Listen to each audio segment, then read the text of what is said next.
not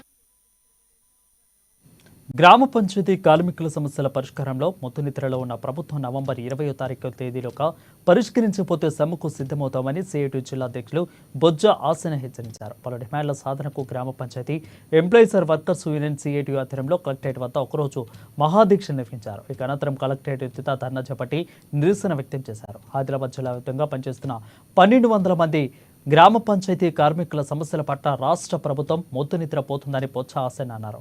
ఇప్పటికైనా స్పందించకపోతే ఈ నెల 20 తర్వాత ఏ క్షణమైన సమ్మెలోకి వెళ్తామని అన్నారు.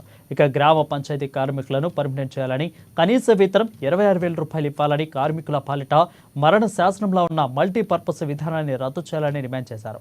ప్రమాద బీమా, ఈఎస్ఐ, పిఎఫ్ సౌకర్యాలను కల్పించాలని, కారోబారు బిల్ కలెక్టర్కు స్పెషల్ స్టేటస్ ఇవ్వాలని, విధి నిర్వహణలో మరణించిన కార్మికులకు 10 లక్షల రూపాయల నష్టపరిహారం ఇవ్వాలని విజ్ఞప్తి చేశారు. ఇక రాష్ట్ర ప్రభుత్వం ప్రతిష్టాత్మకంగా తీసుకున్న కులకరణ సర్వేలో సైతం గ్రామ పంచాయతీ కార్మికులను ఉపయోగిస్తున్నారని, ₹1 కూడా ఇవ్వడం లేదని ఆరోపించారు. జిల్లాలో 3 నుంచి 8 నెలల వరకు కూడా పెండింగ్ వేతనాలు ఉన్నాయని అన్నారు. ఇదే పద్ధతిలో ప్రభుత్వం వ్యవహరిస్తే నవంబర్ 20 తర్వాత ఏ క్షణమైన సమ్మెలోకి వెళ్తామని రాష్ట్ర ప్రభుత్వాన్ని హెచ్చరించారు.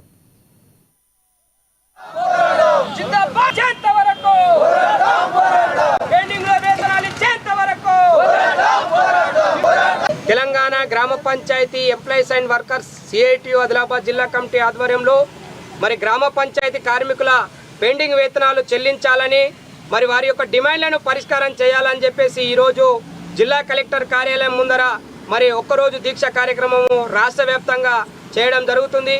మరి దాంట్లో భాగంగా ఇవాళ గ్రామ పంచాయతీ కార్మికులచే అనేక పనులు చేయిస్తున్నటువంటి పరిస్థితులు ఉన్నాయి. ఇవాళ గ్రామ పంచాయతీ కార్మికులకు కనీసం 8 నుండి 9 నెలల వరకు కూడా పెండింగ్ ఉన్నటువంటి పరిస్థితులు ఉన్నాయి.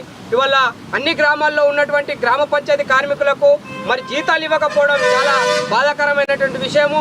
ఇవాళ సర్వేల పేరుతోటి గ్రామ పంచాయతీ కార్మికులతోటి మరి ఈ సమగ్ర సర్వేని చేయిస్తున్నటువంటి పరిస్థితి ఉన్నది. ఇవాళ సర్వే క్రమంలో మరి రాష్ట్ర ప్రభుత్వము మరి అధికారులకు మరి జీతాలు ఉన్నటువంటి అధికారులకు 10,000 రూపాయలు ఇస్తున్నటువంటి ప్రభుత్వము మరి గ్రామ పంచాయతీ కార్మికులకు మరి సర్వేలు చేసి ఇస్తున్నారు, కానీ ఇప్పుడు మరి గ్రామ పంచాయతీలకు మరి ఇస్తామని కూడా హామీ ఇవ్వలేదు. మరి పెండింగ్లో ఉన్నటువంటి వేతనాలను తక్షణమే మరి ఈ రాష్ట్ర ప్రభుత్వము ఇవ్వాలని చెప్పేసి మరి కార్మికుల సమస్యలను పరిష్కారం చేయాలని